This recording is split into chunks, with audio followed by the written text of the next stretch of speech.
Hey guys, welcome back to the channel. Bean here, and today I'm coming at you with a video I don't know that I've done. I think I did it last year, but I honestly didn't check.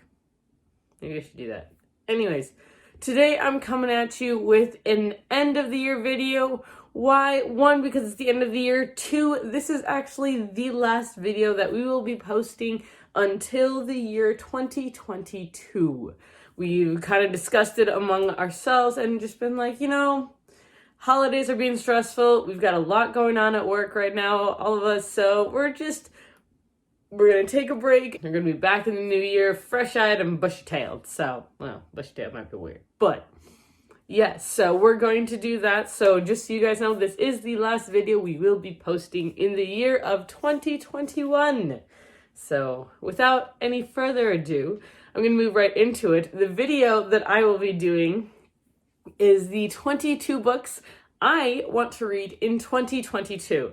Now, this is further complicated by the fact that I will be starting graduate school in September of next year. So my time for reading until I figure out my schedule will be going down a bit. So basically, this is the 22 books I want to read before September. Yeah, we're just going to hop right into it because I'm really excited to show you guys some of the books. And we're going to start with some of the obvious ones. The first one I've got is It Came From the Sky by Chelsea Sadoti.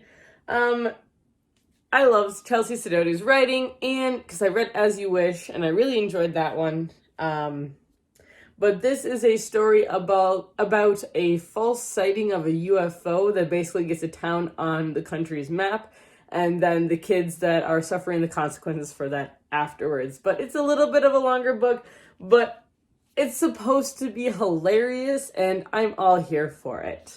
The next book should come as no surprise. It's a sequel that I have been needing to read for quite a while now, and that is Shortfall by Robert Jackson Bennett. I read the first book, Foundry Side, several years ago, so I am going to have to reread it, but I plan to reread the first book and finally get into this one. This is a high fantasy with magic and dystopian type of a world, and I just remember really, really enjoying the first one. The next book on my list is another high fantasy, but it's one that I don't know a lot about, except for I believe there's 3 or 4 books out now. 4 books out now. And that is The Rune of Kings by Jen Lyons. I just know that this has been recommended to me several times, so I do want to sit down and read it. I believe it's a villain story. I'm not positive, I believe. The next book on my list is The Bone Season by Samantha Shannon. I just finished The Priory of the Orange Tree, and I absolutely loved it. I love Samantha Shannon's writing, so let's try something else by her and see what I think. I believe this is another fantasy, obviously, about a girl who gets sent to a new world. It takes place, I believe, in a version of London, but I don't remember, so. It's been a while since I've looked at the summary for some of these. Next book, and this is partially because of the library, I want to read Red Rising by Pierce Brown. I've talked about this book many times. I've put it on a TBR, I believe, once this year. I just have not yet read it. And there's, I believe, 5 books in the series out now, so, and I have a very pretty version. I love this version. It's so pretty. But again, I don't really know what it's about. I believe it's a revolution book. So, yeah, I've heard great things, and apparently Pierce Brown is an amazing author, so I'm very excited to read it. And I couldn't have this list without having a super gigantic, huge book on it, and so I have The Way of Kings by Brandon Sanderson. I know this one was around BookTube for a while. I did not get on that train. I probably should have, looking back. So I will be doing my own reading of this ginormous behemoth of a book. Adding a small book because, yes. I also really want to read Binti by Nandi Okorafor. This is a trilogy, and Nandi Okorafor just came out with another book, actually. But this is a science fiction book, I believe, and that's really what I know about it, but I'm very excited. I really do want to read it. I've heard mixed things, but for the most part, I've heard very good things about this series. The next book should come as no shock to anybody. Kingdom of Copper. I absolutely loved The City of Brass. And I never continued it, so I do need to binge that series because this is a super intense high fantasy series that has amazing cliffhangers, and S.H. Chakraborty actually has another book coming out, or that's supposed to debut in 2022, so that is one of my highest anticipated releases. So we'll see if that one's able to come out, and that one I believe is a pirate book. But the first one was absolutely amazing, takes place in the desert, and it's just a beautifully written book. Next I have Woven in Moonlight by Isabel Ibanez. This is one, a gorgeous book, but two, from what I understand, a gorgeous book inside. It is about Peruvian culture. I believe that is what it is based out of, and I'm very excited. This sounds absolutely amazing. And I can't get over this cover, so yeah, it's a thing. Another book that I know Callie and I were planning on reading this year, and then time got away from us, but that was The Octaneumi by Trevor Allen Fortis. This was a book I ordered a while ago. It was all over TikTok. I never read it, and I really want to. This is just the prologue, so I'm curious what it's about. It came with a pronunciation guide and a definition guide, and a letter, and it was very interesting, and I absolutely loved the packaging. So I need to get back into it, and it's very, very spooky, and I love it. Next book on my list is The Bear and the Nightingale by Katherine Arden. This is a completed series that I also have had my eyes on for quite some time, and it is making all the rage with the new covers. But it is based off of, I want to say, Russian folklore, and I absolutely love this. In case you can't tell, I have a thing for folklore. I love it. I think it's so interesting. And yeah, so this is just a trilogy, but I've heard amazing things about it, so I do want to get to it. All right, the next one's a little bit of a cheap shot, but it's a reread. I need to reread Miss Peregrine's Home for Peculiar Children by Ransom because I want to finish this series. I haven't finished this series yet. Don't judge me. I loved this first book, but when I read it, only the first book was out. Yeah, I'm just going to age myself right there. But yeah, so I do want to reread it so that way I can read the entire series. So that is the plan. Speaking of completed series, I also have There Will Come a Darkness by Katie Rose Poole, a heist story that I have heard wonderful things about, and it is now a completed trilogy, I believe. So, and the last book is huge. It's huge, guys. It's huge. So I have heard good things, and I am very intrigued by it, so I'm ready. Next is another book that I had planned on finishing this year, and I actually started last year, never finished. And that's To Sleep in a Sea of Stars by Christopher Paolini. This is his jump into science fiction rather than fantasy, and into adult rather than children's books. So I'm very intrigued by it. The first couple chapters that I read, I really did enjoy. I just ended up getting distracted. All right, we got a smaller book, and by smaller, I mean it's a mass market paperback, and that is The Lies of Lacklamora by Scott Lynch.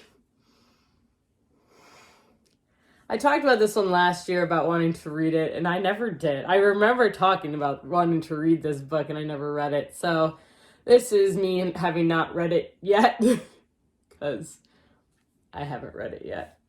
Next, I have The Assassin's Apprentice by Robin Hobb. I have been wanting to get into this world for quite some time, and I haven't yet taken the plunge, so I really do need to. This is an old copy in case you can't tell, but I still do really want to read it. The next one is actually a book that my dad gave to me a while ago, and that is The Tattooist of Auschwitz by Heather Morris. I believe this is actually based on a true story about a tattooist of Auschwitz. And I honestly have only heard good things about it. I have not heard someone say something negative. So I'm excited. I'm intrigued. I'm ready for it, I think. Next, something a little bit lighter with all these heavy books. I have People You Meet on Vacation by Emily Henry. I actually picked this one out because this was the most popular book of the month that I ended up picking out. This is one of their books of the year. And also working at the library, this book is never in, like it's always checked out. So I'm intrigued by that, and I'm intrigued to see what people enjoy about it and to see if I can recommend it. I don't know what it's about. I have no idea. No, sorry. And then I also want to read The Lost World by Michael Crichton. Really, I need to read The Jurassic Park first, obviously, but this one's a cooler cover, so I chose this one to show you anyways. I've been obsessed with Lost World and Jurassic Park since I was about 4 years old when it came out. There you go. Around there, something like that. I've always loved dinosaurs and always loved this kind of stuff, so I am excited to finally read this series. We've got 3 left. We're almost there, right? The next one we've got is Salt to the Seas by Ruta. Pettis. I have had this book on my shelf for quite some time and have really, again, only heard good things about it. But I believe, it's a very sad book from what I understand, but it follows 4 groups of refugees on a ship that sunk that nobody ever talks about. So I'm intrigued about it. I don't know if it's based on a true story. I will have to look that up. But it does say it is a forgotten tragedy. So my guess is that this is based off of a true event, which is catastrophic. But I'm very intrigued to read this one, and I think it's going to be very heart-wrenching and one that's really going to make you think. So I'm excited actually for this one, honestly. All right, I got 2 left. Next one being The Beekeepers, Apprentice by Laurie R. King. This one is actually a Sherlock Holmes retelling, and I'm very intrigued by it. Picked it up at half price for like $5. But basically Sherlock Holmes, instead of staying as a detective, he quits and becomes a beekeeper. So I think this is really kind of unique.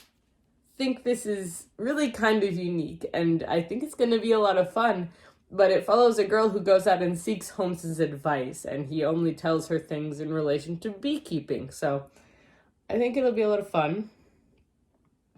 So, yes. And the last book that I want to read in 2022 is, well, this is technically the trilogy, but I really just want to read the first one, and that is Sabriel by Garth Nix. This is the first book in the Abhorsen Chronicles.